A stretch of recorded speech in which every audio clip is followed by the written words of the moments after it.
ఓం ఐం హ్రీం శ్రీం శ్రీ మాత్రే నమ. లలితా సహస్రనామాలలో మనం 160వ శ్లోకం గురించి ఈరోజు ఇంకొన్ని శ్లోకాల గురించి తెలుసుకుందాం.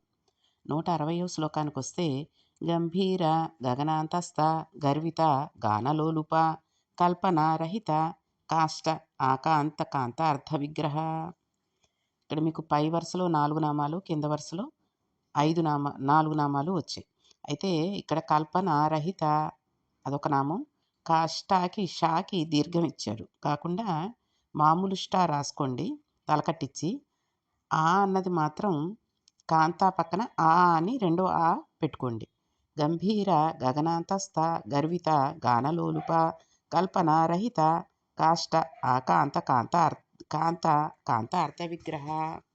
కాబట్టి కింద 4 నామాలు, పైన 4 నామాలు, మొత్తంగా 8 నామాలు వచ్చాయి.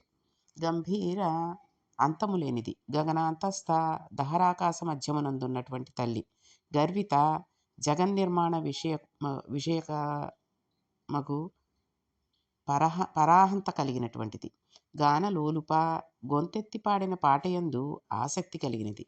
గానలోలుప గొంతెత్తి పాడడం అంటే నాభిలోంచి రావాలంటారు చూసారా, ఆ రకంగా చక్కగా సంగీతపరంగా పాడిన పాటకి ఆవిడ సంతోషించి ఆ పాట యందు ఆసక్తి కలిగినది. కాబట్టి మనం అసలు దేవుడి దగ్గర కూడా ఎలా పడితే అలా పాడేసుకోకూడదు. చక్కగా మనకి రాగయుక్తంగా వస్తేనే అమ్మవారి దగ్గర పాడగలగాలి. కల్పన రహిత విషయవాసనాత్మక కల్పనలు లేనటువంటిది. కాష్ట 18 మేషముల కాలస్వరూపురాలు. అకాంత దుఃఖనాశనము చేయునిది.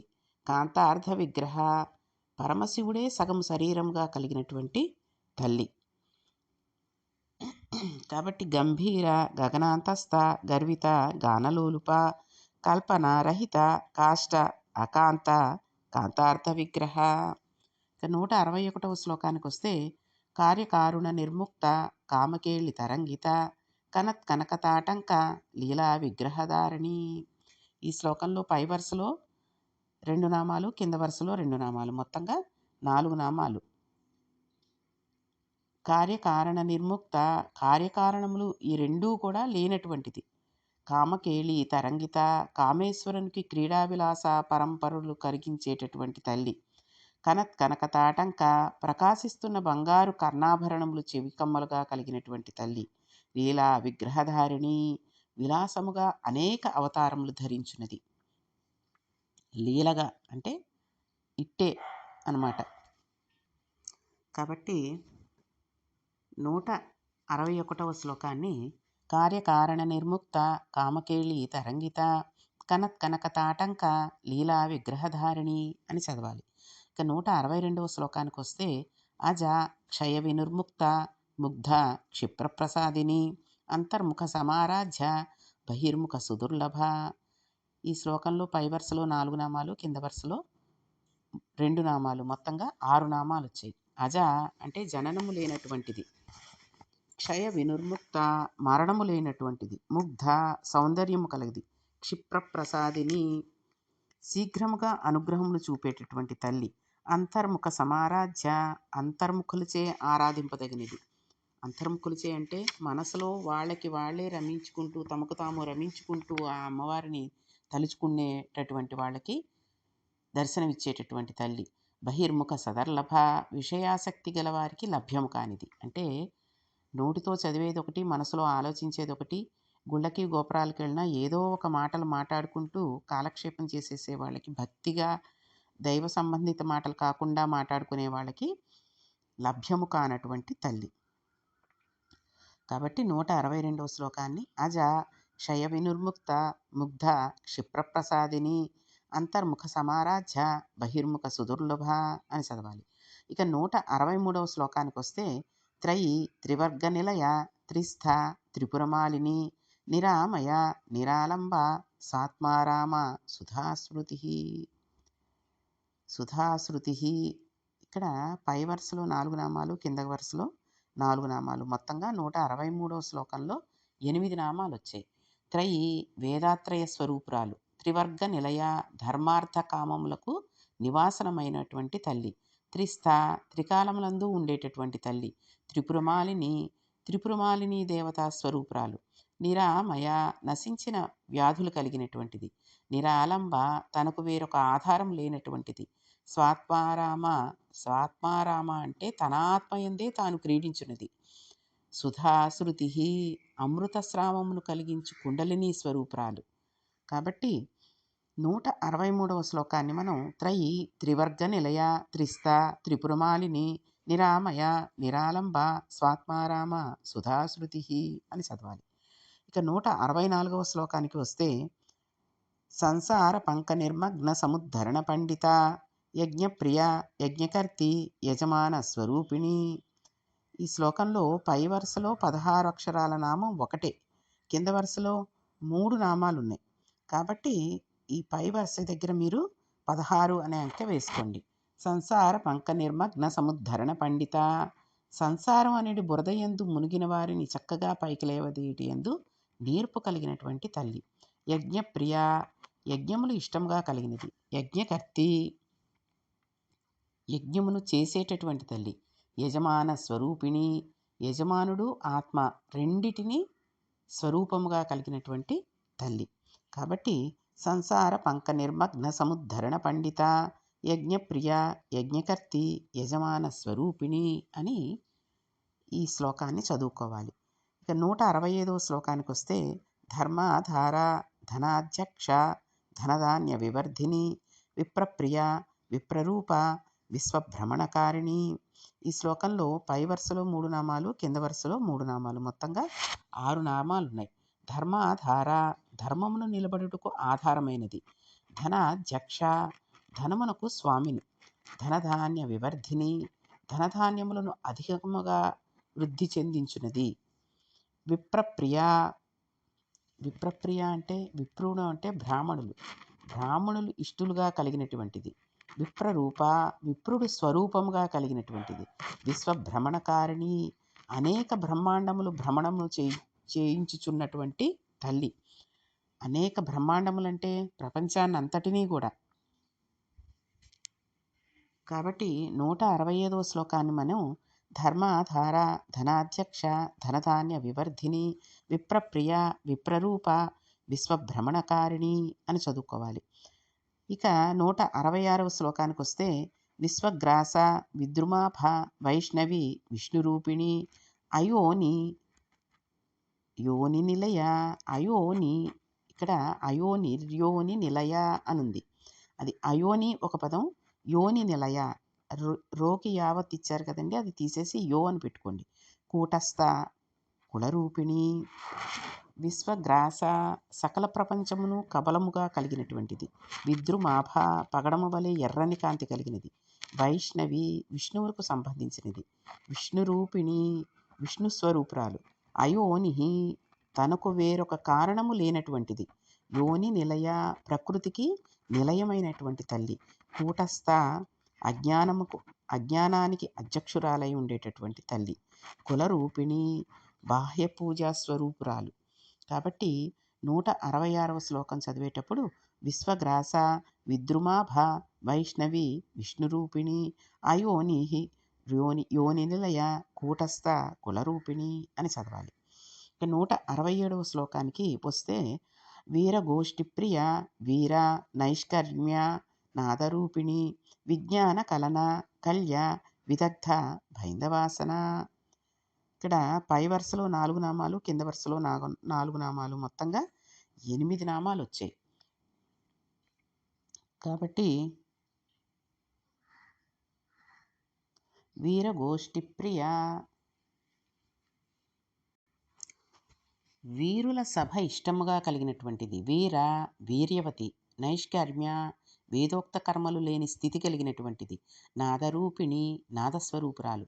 విజ్ఞాన కలన ఆత్మసాక్షాత్కారం యొక్క స్వరూపమైనటువంటి తల్లి. కళ్య కళలయందు నేర్పు కలిగినది. విదగ్ధ చాతుర్యము స్వభావముగా కలిగినటువంటి తల్లి. భైందవాసన భ్రూమధ్యమునకు పైన వర్తులాకార బిందువే ఆసనముగా కలిగినటువంటి తల్లి. కాబట్టి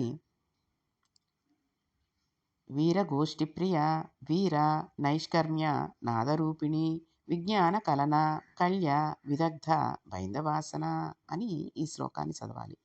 168వ శ్లోకానికి వస్తే తత్వాధిక తత్వమయి తత్వమర్థ స్వరూపిణి సామగాన ప్రియ సౌమ్య సదాశివ కుటుంబిని.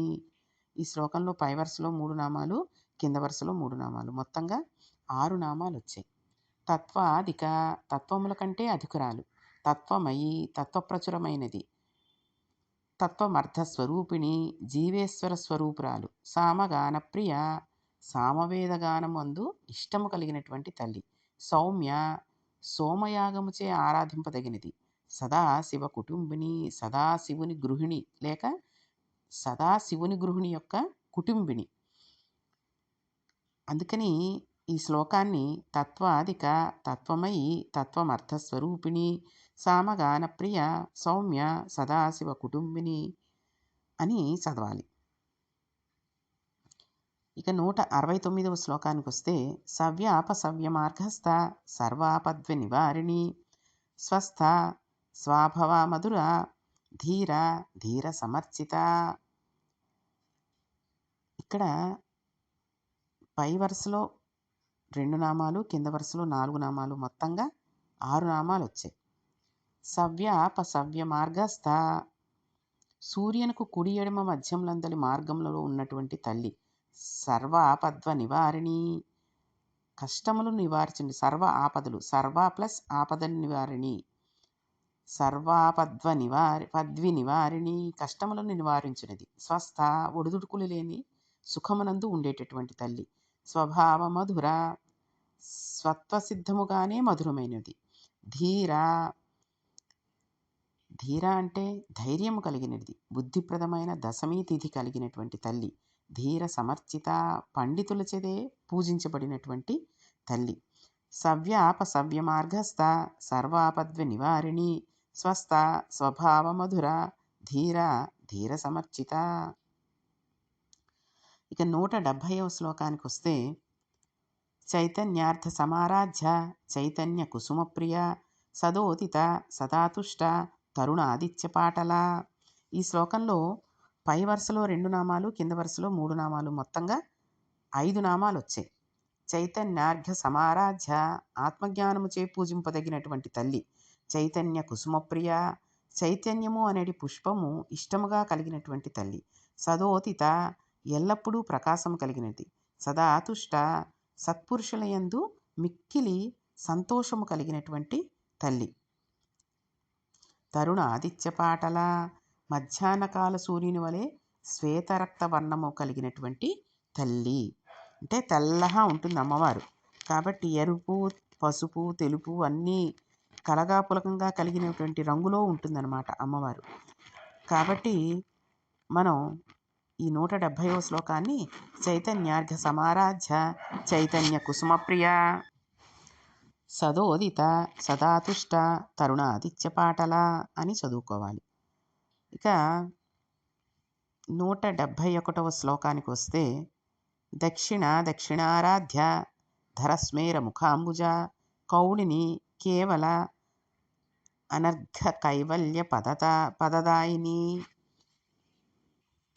ఈ శ్లోకంలో పై వరుసలో 2 నామాలు, కింద వరుసలో 3 నామాలు వచ్చాయి. అయితే ఇక్కడ కౌళిని ఒక నామం, కేవలాకి లా దీర్ఘం తీసి కేవల, నర్ఘ్య కైవల్య పదదాయిని అన్న చోట ఆ అనే అక్షరాన్ని నాకి ముందు పెట్టుకోండి, అనర్ఘ్య కైవల్య పదదాయిని అని వస్తుంది.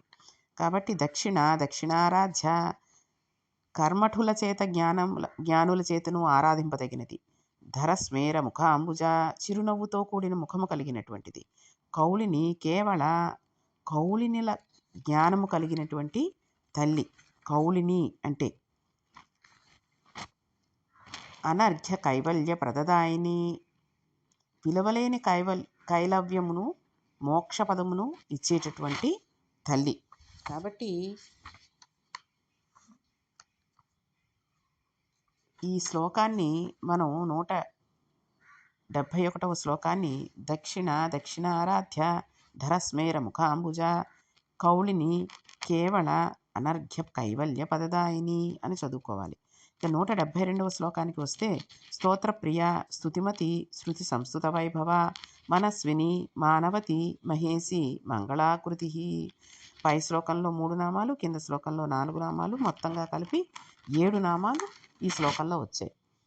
స్తోత్ర ప్రియ, స్తోత్రములు ఇష్టముగా కలిగినటువంటి తల్లి. స్తుతిమతి, స్తుతి ఈమె యందు కర్మతా సంబంధంతో కలిగినటువంటి తల్లి. శృతి సంస్థుత వైభవ, వేదములచే స్తుతించబడిన వైభవము కలిగినటువంటి తల్లి. మనస్విని, మనస్విని అంటే స్వతంత్రమగు మనస్సు కలిగినటువంటిది. మానవతి, నేను ఉత్కృష్టురాలను అనడి చిత్తౌన్నత్యము కలిగినటిది, అంటే నేను గొప్పదానిని అనేటువంటి మనస్సులో భావన కలిగినటువంటి తల్లి. మహేసి, మహేశుని భార్య. మంగళాకృతి, శోభనమైన ఆకారము కలిగినటువంటి తల్లి.